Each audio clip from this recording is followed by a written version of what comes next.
Welcome to Res Life, place you get the sight, sound, smells, taste, and make it a Res Life. Where do you get the truth about the Res Life?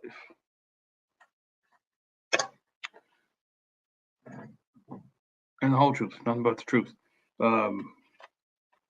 Unlike Washington, D.C. or the mainstream media. Look, I get 10 euros. I need a lot more than that.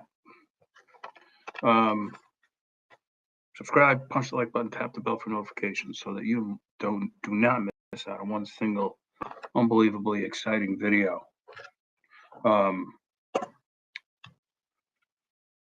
Everybody needs one of these. It's a Gerber. It's got everything you need. Got a knife. Got these handy pliers. You can amputate a guy's limb with this pretty effectively. It's got a saw, all sorts of screwdrivers, even a bottle opener, scissors. Yeah, you can use it as a medical tool if you need to. I love it. Can't tell you how many Gerbers I've lost, like when nature has called and I'm deer hunting or something like that, or hiking. All right, that's TMI. TMI. So there's been some terrific snow squalls today. I hope that's what's happening up north. May get out the scan Wednesday, maybe not. Wanted to show these. Book 3 and 4 of American Crime Story. Go get yours now. So they're supposed to go up here with I don't know. Has anybody bought the Moonlight Falcon yet? That came out last month too. Stuff. They just don't do a whole lot of publicity, as opposed to me. I've had Beauty. I put up a post yesterday. I'm sure a lot of people thought it was snotty and awful, but I didn't care because I don't. But I had, let's see if I can bring it up here. Sure I can. Oh, looks like I made a good Ethereum trade today. All right, Vince, don't look at other stuff. Concentrate on what you're doing now.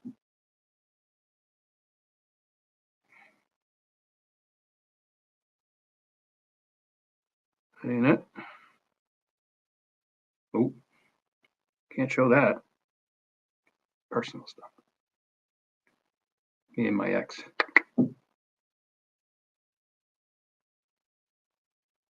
See if you can see this. Yesterday, can you see that? Yesterday, and I still do have 2 books on a bestseller list on Amazon. And it's been a long time since I had 2 at once. And if I play my cards right, I'll have 3. It's the way I used to do it. I got away from it, like pushing my books enough so that they were on the bestseller list.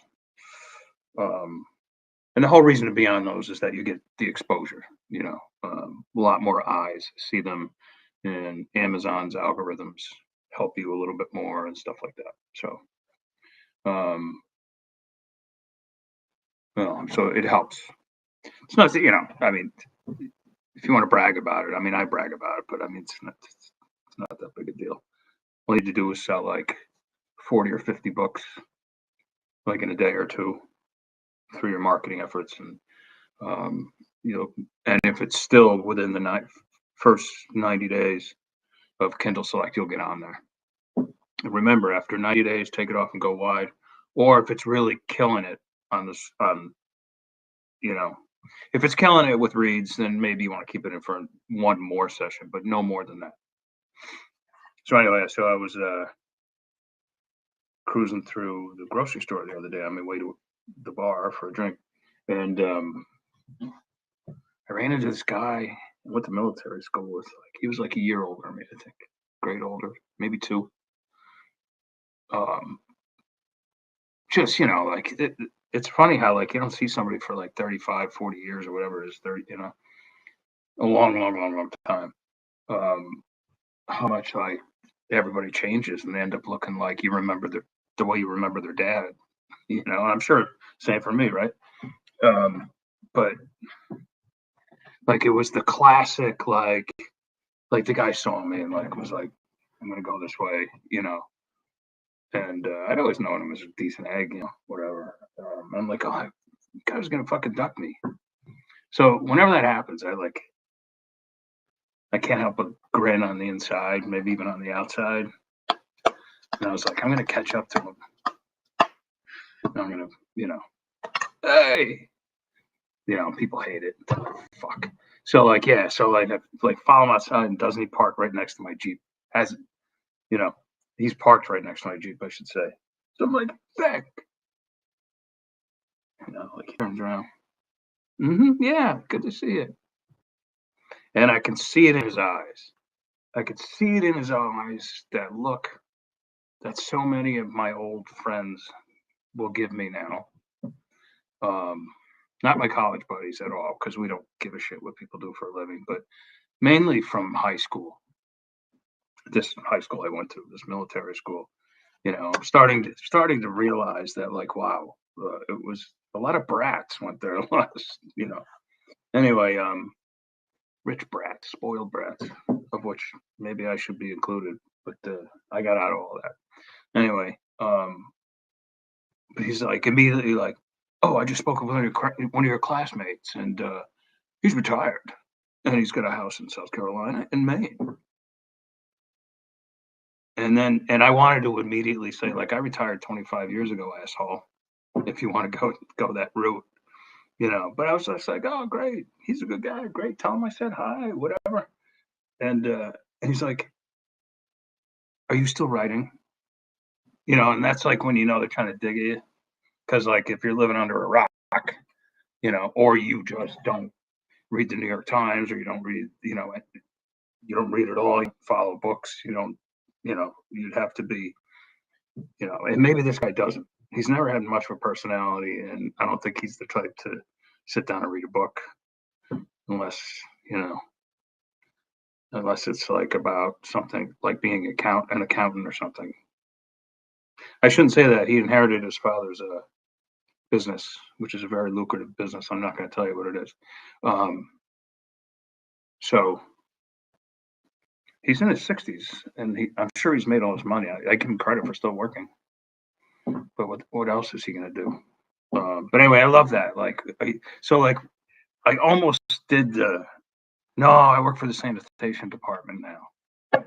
Sucks, but I didn't do it though. I didn't have time because like he gave me that. He posed the question, and I was, you know, just about to figure out a snappy answer to him, and he immediately said, "Good seeing you," and he just turned around and got his car and left. I didn't have a chance to answer, so I was like, "Oh, okay, one of those. One of those happens every now and then." People don't want to deal with it. They just don't want to deal that, you know, you're a working writer, full timer. You don't have to go to a day job. You haven't had to for years and years and years. They just don't want to do it. I mean, and then there's like, you know, of course, there's very successful writers who want to work a day job, or maybe they have another business or two or three, like Ben does. And my friend Eric, who is a children's books writer, you know, if he wanted to, he could stop working, but he's got a very successful business. So, like, you know, and he likes money. So, like, he does both. Why not? Um, I choose not to. I choose to. Well, I do though. I choose to freelance write. You know, a little bit. I don't. You know, I don't do a lot of it.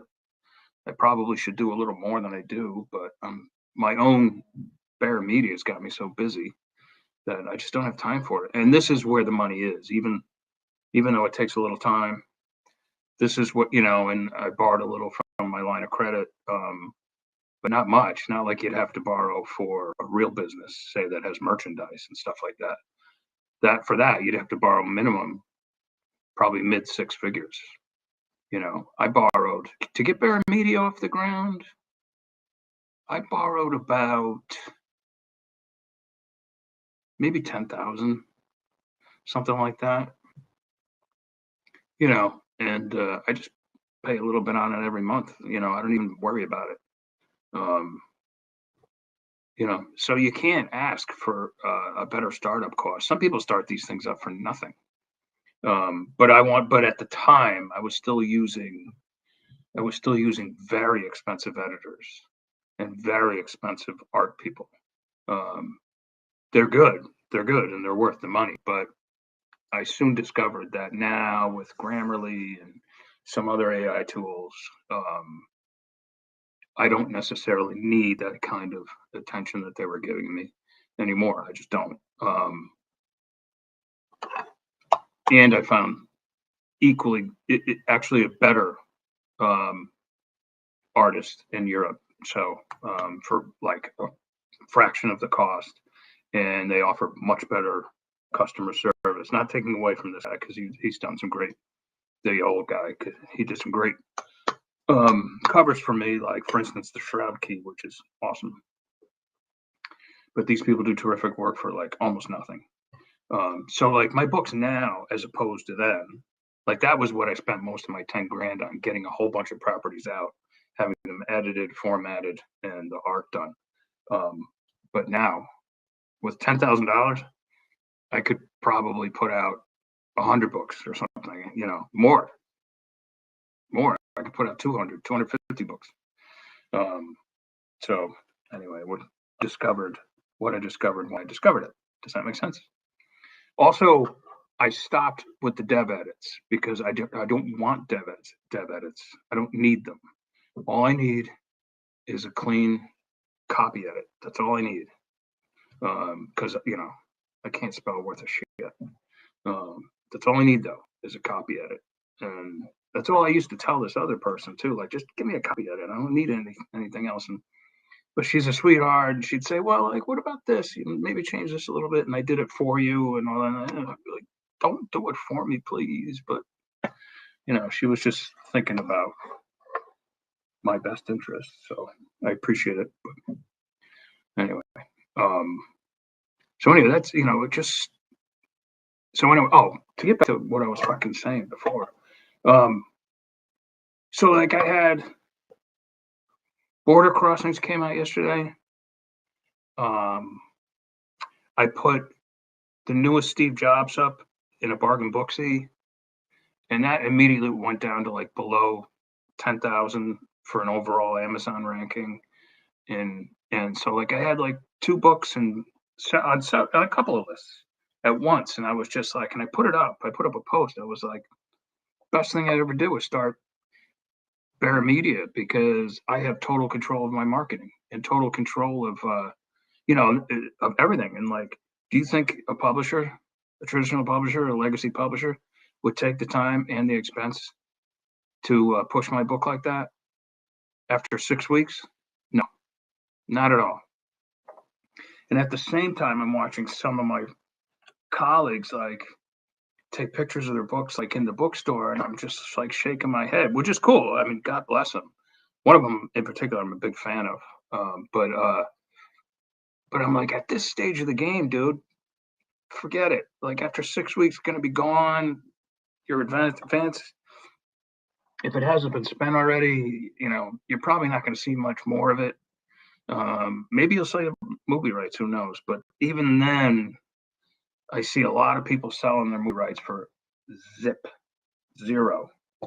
They're just taking the contracts as is, and it's for the option. And it's like, why would you do that? Why in the world would you do that? But that's what it's come to.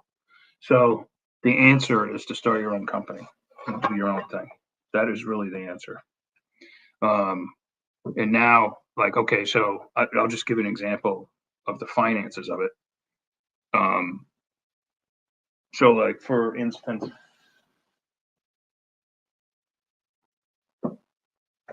I'm always saying I love these guys because I do down and out. But I got a royalty check from them, I don't know, a few months ago now, whatever the period is. Like I got it in, what's the date? I think I'm due another royalty check next month. Anyway. But I guarantee you, like for the 9 or 10 books I have with them, I'll have made more money this weekend with my books than I will have made for that 6-month period.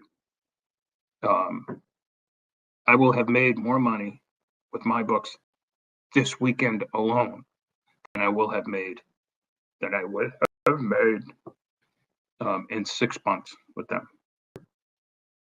It's just it's not financially feasible anymore. It's not, you know, they just don't have the resources to market the way they should. And it's not that they don't care.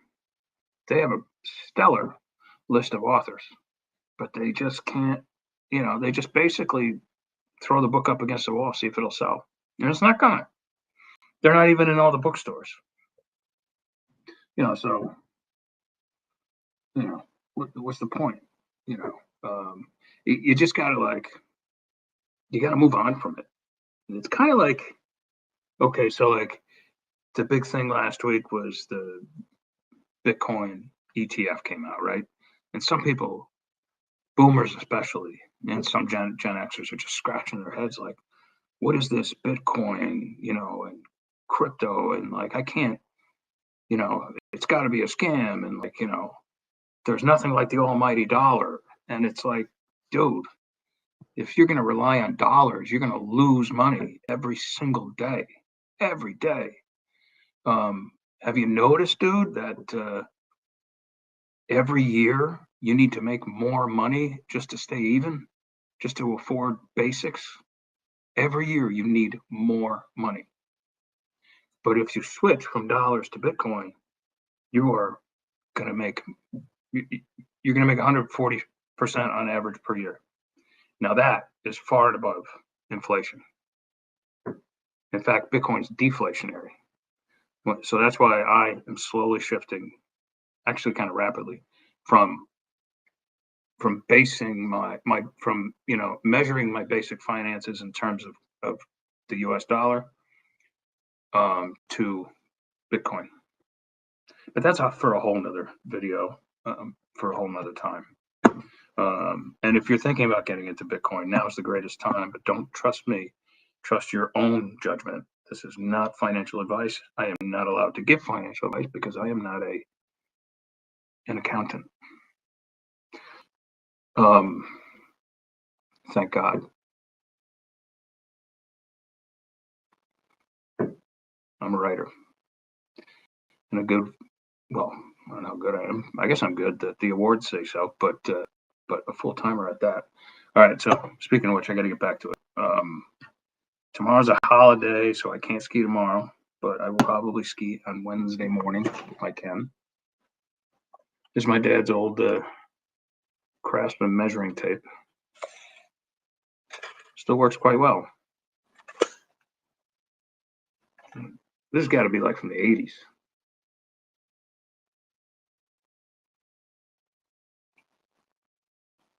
They don't make them like they used to. They should have buried them with it. I don't know. All right, so I will catch you guys. I think I have Tom Schreck on Wednesday, so I do have a guest this week, and I'll catch you guys either tomorrow or Wednesday or Tuesday or Wednesday. But I'll definitely have a guest on Wednesday. Tom Schreck, he's always great, best-selling author, Tom Schreck, and down and out author. So I'm looking forward to that one. All right, everybody, ciao, ciao.